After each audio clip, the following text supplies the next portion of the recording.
Grâce à la discipline que j'ai obtenue des intervenants pour ouvrir une discussion. Mais j'ai une contrainte absolument incontournable qui m'oblige à laisser l'animation de ce débat à Nadia Belromari, si elle veut bien, en regrettant beaucoup de devoir vous quitter. Oui, c'est une question extrêmement importante, vraiment numéro un comme question, parce que sinon, je ne pense pas qu'on devrait avoir la permission de continuer. Si on devrait alourdir de plus. Mais dans le passé, qui nous parfois enseigne sur l'avenir, on a économisé énormément d'argent en faisant l'envers de la médecine personnalisée avec notre comportement envers les microbes, envers les virus. On a fait des vaccins. Là, on a considéré tout le monde pareil. On s'est débarrassé des maladies extrêmement importantes. Moi, j'ai eu encore dans ma classe des enfants qui sont morts de la polio. Nos enfants ne meurent plus de polio. Donc, il y a un moyen de faire.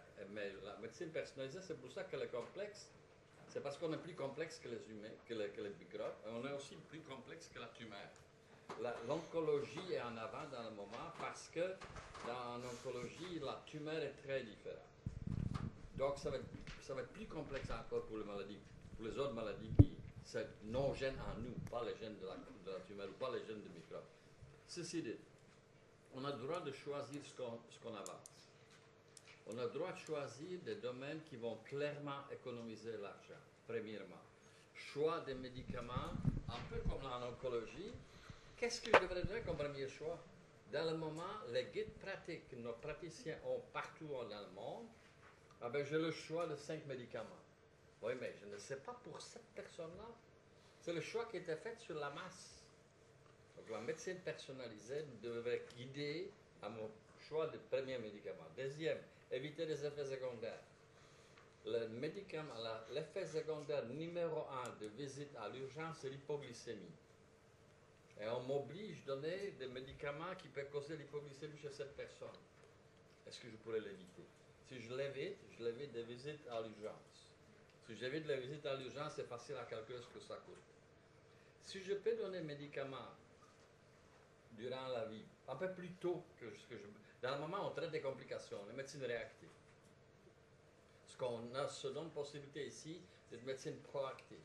Si je peux donner un médicament, je compte le coût du médicament, mais si je retarde l'hémodialyse chez les diabétiques de 10 ans, j'économise beaucoup d'argent.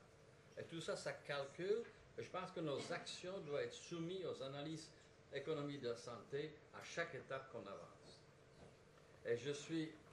Là, j'aimais beaucoup votre propos, mais là, on est désaccord. Est-ce qu'on a le droit de dépenser l'argent? Je ne suis pas sûr.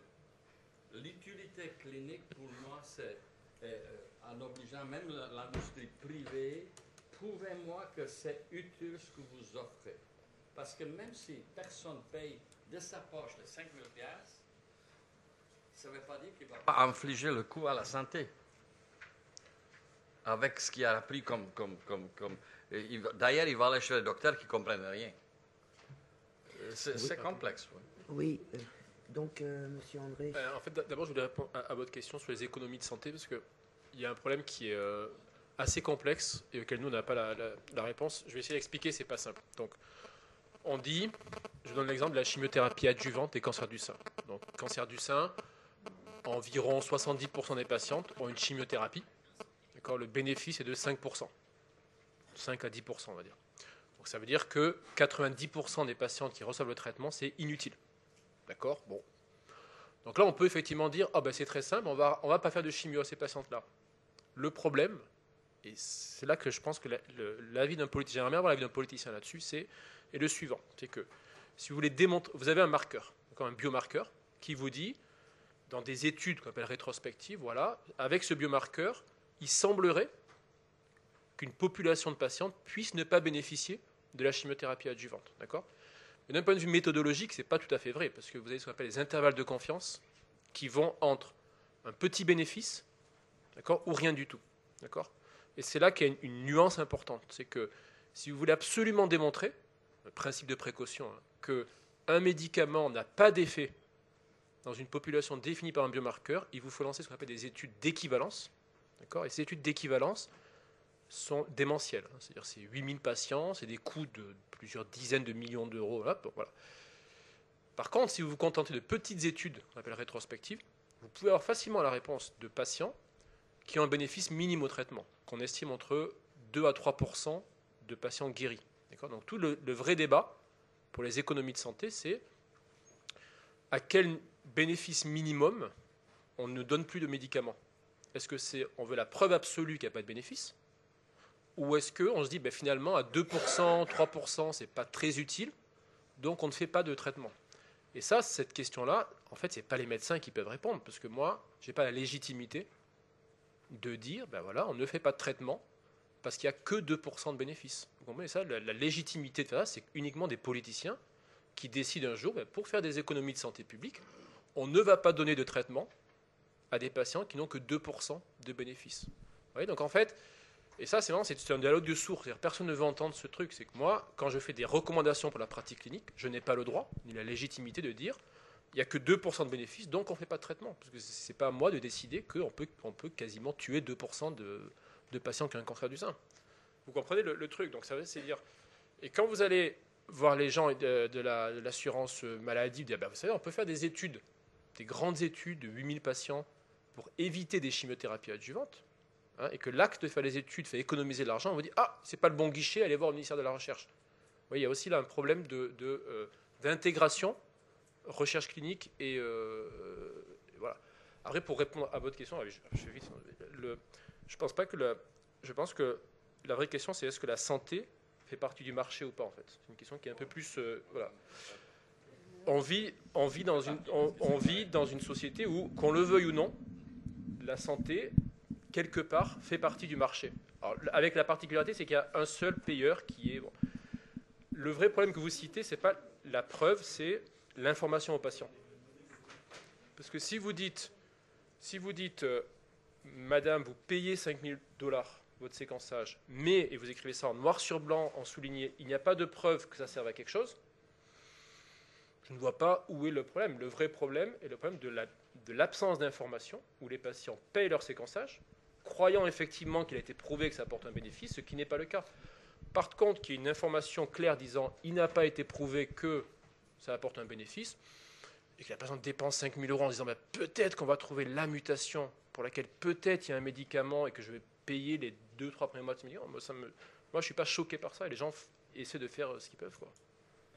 Pardon, Monsieur André, juste une petite question, et puis je passe la parole à Madame Rial.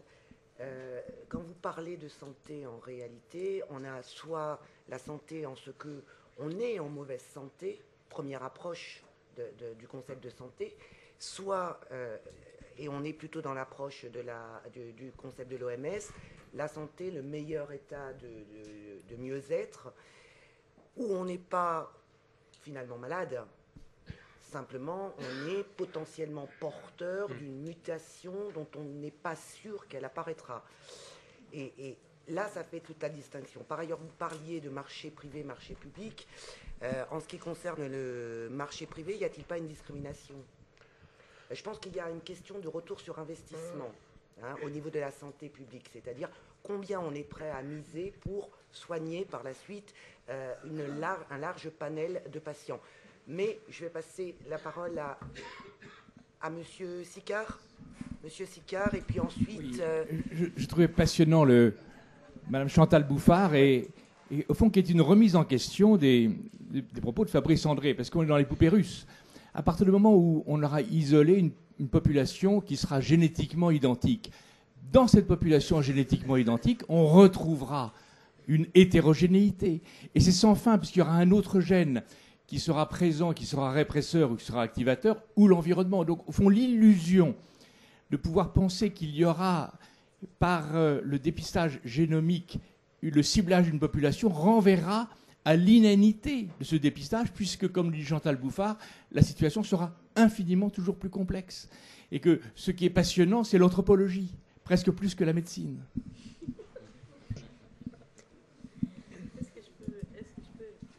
Je voulais donner la parole à Emmanuel Rial-Sebag et puis ensuite à monsieur... Ou Chantal, pardonnez-moi, je suis désolée. Non, pas de problème. Juste pour dire que, justement, il faut bien prendre conscience, je vais prendre un terme de l'approche transdisciplinaire, de savoir sur quel niveau de réalité on discute.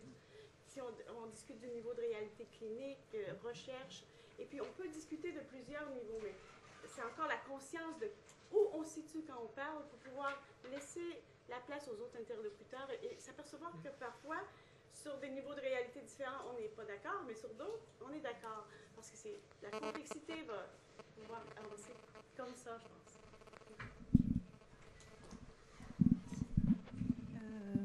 Bonjour, donc Emmanuel Rial. Juste une première remarque sur un petit peu les tests génétiques en accès libre. On en a un petit peu parlé, vous en avez un petit peu parlé. Vous avez raison, la question de l'information, c'est ce qui est fondamental. Mais je vous garantis, pour l'avoir bien étudié, que cette information n'existe pas ou qu'elle est extrêmement bien cachée. Donc on retombe un petit peu dans la même question qu'on se pose tout à l'heure, qui est d'une part peut-être l'utilité clinique, bien évidemment, mais aussi la protection des patients et le fait que très probablement ça ne peut pas s'analyser comme une relation médicale, mais probablement beaucoup plus comme une relation de consommation. Et donc effectivement, je suis d'accord avec vous, il faut au moins se poser la question de la place du marché là-dedans. Et en continuité de ça, j'avais une question qui était plutôt générale, je ne sais pas qui pourra me répondre. Je me posais la question, vu toutes les reconfigurations que vous nous avez présentées, finalement, quelle est la place du secteur privé là-dedans ? Parce que donc Chantal nous en a parlé tout à l'heure comme étant à l'origine peut-être de la thématique, mais je me demandais si c'était une activité qui était soutenue par l'industrie, par exemple, ou bien est-ce que ou alors est-ce que véritablement, je vais juste terminer, ou bien est-ce que c'est essentiellement soutenu par les structures publiques, notamment du fait qu'on peut mettre à disposition des infrastructures technologiques. Et puis, une autre question qui était, est-ce qu'il faut systématiquement opposer justement le public et le privé ? Et moi, je ne crois pas, parce que je pense qu'on est plutôt dans aussi des reconfigurations partenariales, de partenariats public-privé, des nouveaux modes de collaboration, très probablement. Et donc voilà, je voulais avoir votre sentiment sur ça. Merci. Modèle sur la dernière composante de la question, parce que dans le ma diapo de conclusion, que je n'ai pas pu montrer, on essaie de développer un modèle différent au Québec et au Canada, parce que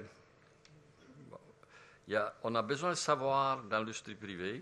L'industrie privée, en général, était réticente dans cette médecine-là au début parce que ça enlevait les blockbusters, parce que ça enlevait les bons médicaments et bon pour tout le monde. Et aujourd'hui, ils réalisent qu'il le faut. Surtout dans les médicaments qui vont coûter cher, il faut les donner au moins à quelqu'un chez qui ça peut fonctionner, chez qui il y aurait une efficacité, et chez qui les médicaments bon marché ne fonctionneront pas. Donc il y a tout ça. Et la décision au Québec, au Canada, était de faire public-privé. C'est-à-dire chaque fonds est doublé. La semaine prochaine, la première ministre de Québec va annoncer 120 millions, le premier 60 distribués. Nous avons eu une partie là-dedans. Et là-dedans, on a les partenaires privés et on répond directement au ministère de Finances et au ministère de Santé. Donc, on a des panels dans lesquels nos choix d'orientation, même d'exploration, de nouvelles technologies, doivent attirer l'industriel et doivent satisfaire le public. Et je trouve dans cette combine-là quelque chose d'intéressant, une exploration. Il y en a présentement au Canada plus que 250 millions de dollars de distribués depuis un an dans cette orientation-là. Moi, je pense que ça peut être une orientation gagnante. On va voir. Très différent de sud de chez nous. Oui, monsieur.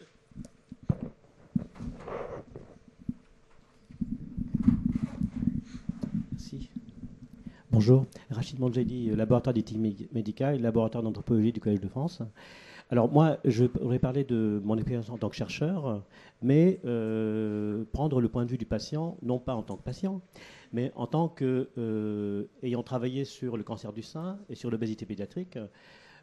Finalement, c'est quoi un patient? Qu'est-ce qu'un patient? On a dit un patient, maintenant c'est une personne. Ah, grande révolution. Mais je crois qu'il faut aller plus loin. Qu'est-ce qu'il dit le patient? Comment vit le patient dans sa relation entre la maladie, la vie et la mort? Puisque c'est de ça que l'on parle, ce n'est pas d'autre chose.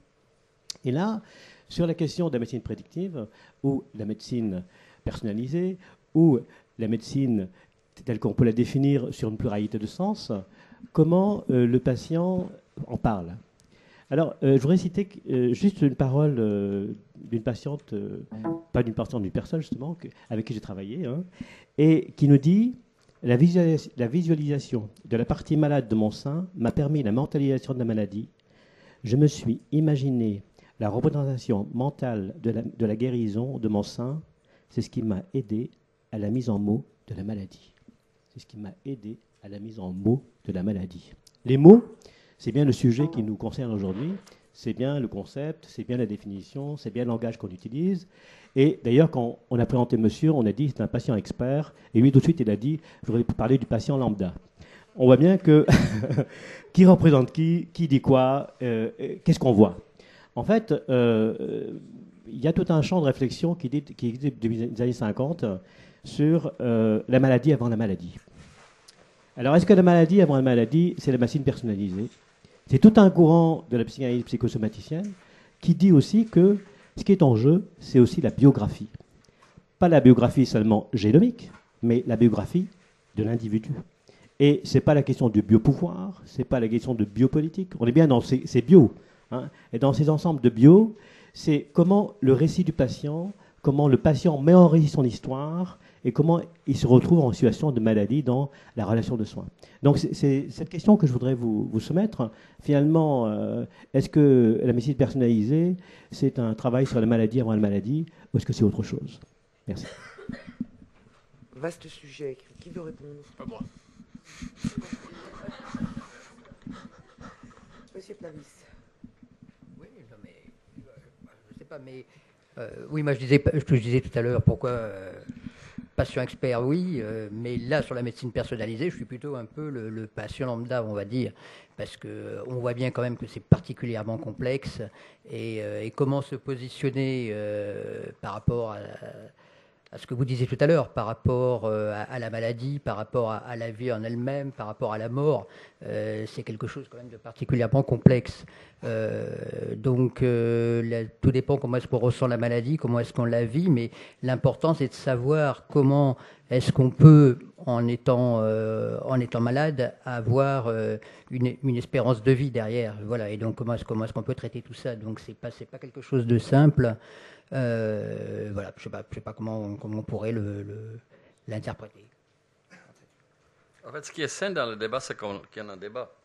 Et, le patient ou le sujet va avoir plus en plus sa place à s'exprimer.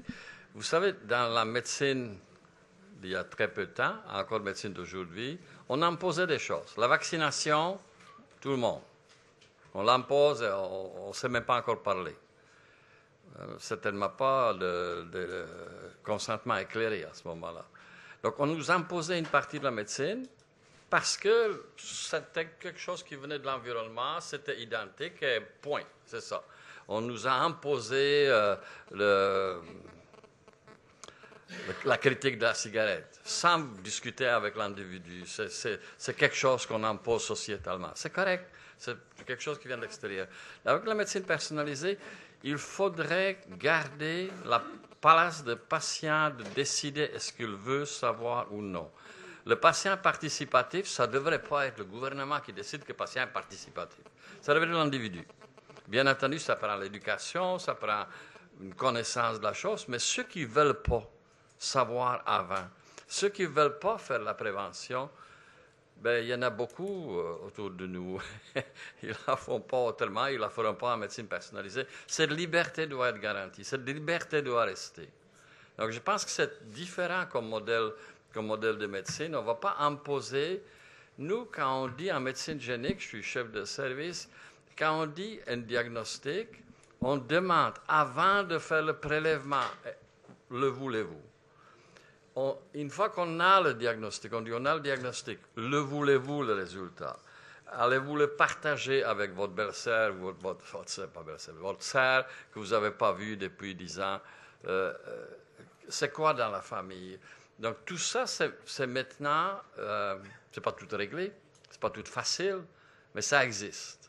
La place de patient est beaucoup plus grande là-dedans. Patient informé, patient avec qui on collabore.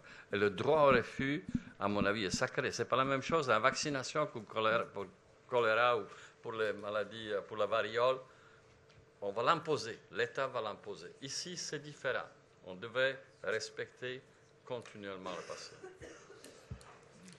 Oui, je peux faire juste une remarque par rapport à une Oui, Chantal Bouffard avait demandé la parole avant. C'est peut-être un peu triste ce que je vais dire, mais je pense qu'on pourrait essayer de retirer ce qui pourrait être positif de ce que je vais dire, parce que ça va être irritant. Je pense qu'un des pouvoirs dont on dispose maintenant par rapport comme individu, par rapport à la médecine personnalisée, c'est le pouvoir de consommation. Et si on le voit comme un pouvoir de consommation de produits de santé, parce que c'est clairement imbriqué dans l'institution économique et académique et peu importe, politique, si on le voit comme ça, c'est sûr qu'on dépersonnalise, on a des préjugés contre ces approches-là, mais il faut voir le pouvoir qui nous reste dans ça, de faire les pressions pour avoir l'information, d'aller chercher pas comme individu, mais en tant qu'association de groupe, et faire attention aussi de ne pas être trop sponsorisé par les compagnies derrière nos mouvements activistes. Donc, mais quand même, ce pouvoir de combat, on est libre encore de dire oui ou non à ces produits-là, et le danger, c'est justement, c'est que la partie sociale qui va faire en sorte que, toi, tu bois trop, donc tu nous coûtes cher, ou toi-même, tu donnes naissance à un enfant trisomique, ou peu importe.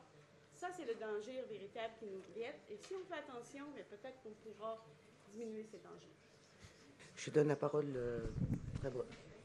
désolé, en fait, je bouscule votre temps, mais je pense que la remarque que vous avez faite tout à l'heure, elle est vraiment importante, en fait. Je voulais vraiment revenir dessus avant que... ce que vous avez dit, c'est que donc il y a une anomalie génomique qui définit une population, et là-dedans, on teste un médicament. Okay, donc ça, c'est ce qu'on fait actuellement. Ça s'appelle la médecine stratifiée. Tu vas revenir dessus après. Et oui, après, finalement, ce système-là est un peu challengé parce qu'après, il y a d'autres anomalies là-dedans qui vont refaire éclater cette population de 5% en des populations hyper rares. En fait, c'est exactement le nerf de la guerre. C'est-à-dire que la vraie question de la médecine personnalisée pour nous, en cancérologie, c'est exactement ce que vous dites. C'est comment on passe d'une médecine stratifiée, c'est-à-dire on donne un médicament à 5% des patients, à une médecine dans laquelle on a un génome qui nous dit... chaque patient est unique, parce que comme vous le dites, le 5% est rééclaté ensuite en plein de petites entités.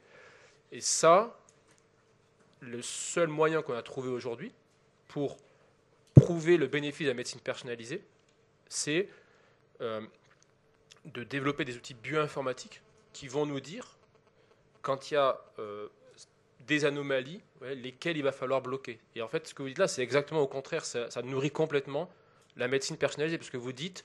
finalement, chaque patient est unique, c'est ce qui définit la médecine personnalisée, et défini par un ensemble, par une succession d'anomalies génomiques. C'est exactement ça. Et là-dedans, en fait, la valeur et la recherche, elle porte uniquement sur quelle est la meilleure analyse bioinformatique pour trouver ce que vous dites, les 3 événements qu'il va falloir de l'analyse bioinformatique. C'est exactement ça. Désolé, Oui, donc on voit qu'il y a matière à débat. Moi, je voulais juste 30 secondes, 10 secondes même, rebondir sur ce que vous avez dit.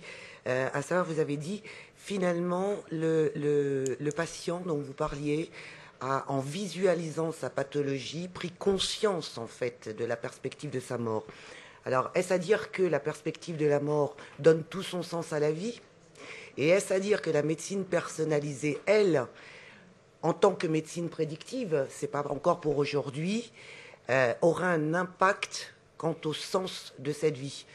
Voilà, simplement, On va terminer. On a beaucoup de retard, donc je demanderai à tous ici juste quelques minutes de pause et on reprend. Voilà, merci beaucoup.